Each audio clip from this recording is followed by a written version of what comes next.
Muy buenas tecnoloseros, ¿cómo estáis? Me he comprado una nueva webcam y voy a hacer pruebas con ella y este es el primer vídeo que grabo con la nueva webcam y en este tutorial voy a explicaros cómo se corrige o cómo se mejora el factor de potencia de un motor y para ello pues vamos a hacer un ejercicio. Os voy a explicar cómo se realiza el ejercicio. El enunciado es el siguiente. Calcula la capacidad del condensador necesaria para mejorar el factor de potencia del motor del circuito un 20%. Bien, entonces es un motor monofásico y un motor se puede considerar como una bobina y una bobina real está formada por una resistencia y una bobina ideal. Una resistencia en serie con la bobina. Entonces, esto de aquí, esto es el motor conectado a la red de 230 voltios y 50 hercios. Este motor tiene un factor de potencia y se trata de conectar un condensador en paralelo para mejorar el factor de potencia un 20%. ¿Por qué se conecta en paralelo y no en serie? Pues muy sencillo, porque si conecto el condensador en serie, dejarían de haber 260 voltios en bornes del motor. Y el motor está fabricado para funcionar con 260 voltios.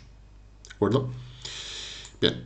Entonces, el valor de la resistencia son 20 ohmios y el coeficiente de autoinducción son 20 milihenrios.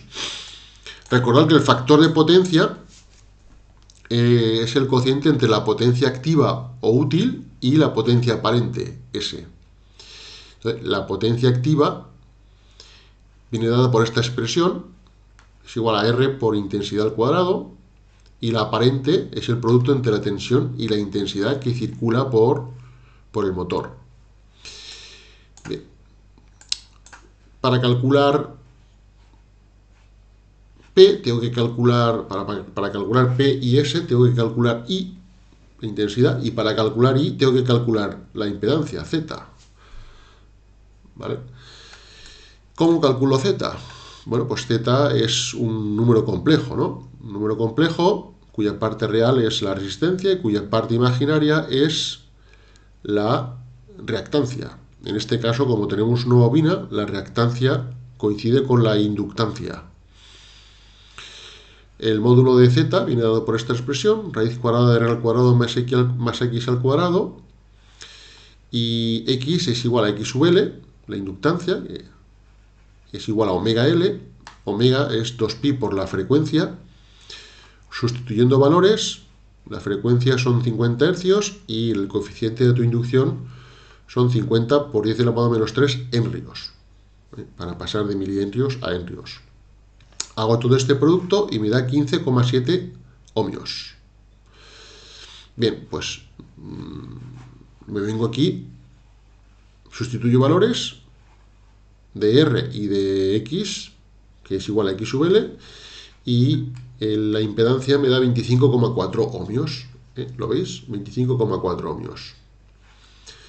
Bien. Una vez calculado Z, me vengo aquí a esta expresión, ¿veis? I igual a V partido Z y sustituyo V 230 voltios dividido 25,4 y me da 9,05 amperios. Con esta intensidad calculo la potencia. Sustituyo la I por su valor 9,05 y la potencia activa me da 1668,05 vatios y la aparente me da 2081,05 voltiamperios.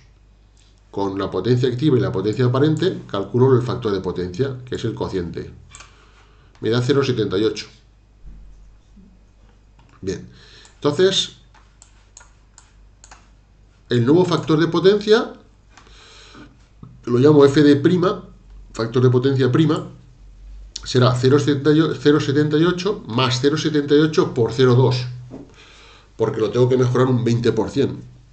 Entonces el nuevo factor de potencia me da 0,93. Por lo tanto, tengo que calcular la capacidad para que el factor de potencia sea 0,93. Entonces, tengo que tener en cuenta el triángulo de potencias y recordar que la potencia aparente es un número complejo y viene dado por esta expresión. P es la parte real, P es la potencia activa, y Q la potencia reactiva, que es la parte imaginaria. Entonces, puedo representar factorialmente todas estas potencias, P en el eje de abscisas, porque es la parte real, Q, ¿veis?, en el eje de ordenadas, porque es la parte imaginaria, y S es la suma de P más Q. Entonces, phi es el desfase entre la tensión y la intensidad que suministra el generador antes de conectar el condensador. Si yo conecto el condensador, pues la potencia reactiva será Q'. ¿Veis? Aquí en color rojo. Habrá un nuevo desfase phi' y habrá una nueva potencia aparente, S'. ¿Vale? ¿Por qué no varía la potencia activa después de conectar el condensador en paralelo? Pues muy sencillo, porque cuando yo conecto el condensador en paralelo, la intensidad que circula por la resistencia no varía. ¿Por qué no varía? Pues porque la tensión en bornes del motor sigue siendo 230 voltios y por tanto la intensidad que circula por aquí, por el motor, sigue siendo la misma. ¿Vale? Como la intensidad no varía, pues la potencia activa, como depende de R y de I, pues tampoco varía. ¿Vale? Por eso, en el triángulo de impedancias, P se mantiene igual antes y después de conectar el condensador. Es la misma P. ¿De acuerdo? Entonces, la potencia reactiva original, que designo como Q, menos la potencia reactiva que hay después de conectar el condensador, es igual a la potencia reactiva del condensador. ¿Vale? Entonces, me vengo al triángulo de potencias y la tangente, me doy cuenta de que la tangente de phi es cateto opuesto, es decir, Q dividido cateto contiguo, P. ¿Vale? Por tanto, tangente de phi es Q partido P y tangente de phi' es Q' partido P. ¿Vale? Entonces, despejo de esta expresión de aquí, despejo Q y me da P por tangente de phi, y de esta otra expresión despejo Q' y me da Q' igual a P por tangente de phi'. ¿Vale? Entonces, me vengo a esta expresión de aquí arriba y sustituyo Q y Q' por estas expresiones. Entonces, tengo P por tangente de phi menos P por tangente de phi' es igual a Q sub C. ¿Vale? Saco P factor común y me queda esta expresión. P por, paréntesis, tangente de phi menos tangente de phi' igual a QC. La potencia reactiva, QC, la potencia reactiva capacitiva, tiene esta expresión. XT, que es la reactancia capacitiva o capacitancia, por intensidad que circula por el condensador al cuadrado. Claro, esta intensidad no puedo determinarla. Entonces pongo la intensidad en función de la tensión. Aplicando la ley de Ohm, intensidad que circula por el condensador es igual a la tensión del condensador, o aplicada al condensador, dividido entre la capacitancia. ¿Vale? Entonces, esta expresión de aquí me queda de esta forma.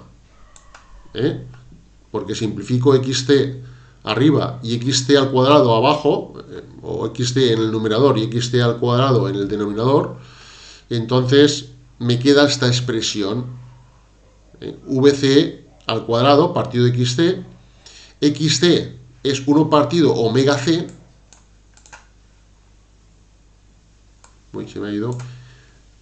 Entonces, haciendo esta división, me queda que Q sub C, o potencia reactiva capacitiva, es igual a VC al cuadrado por omega por C.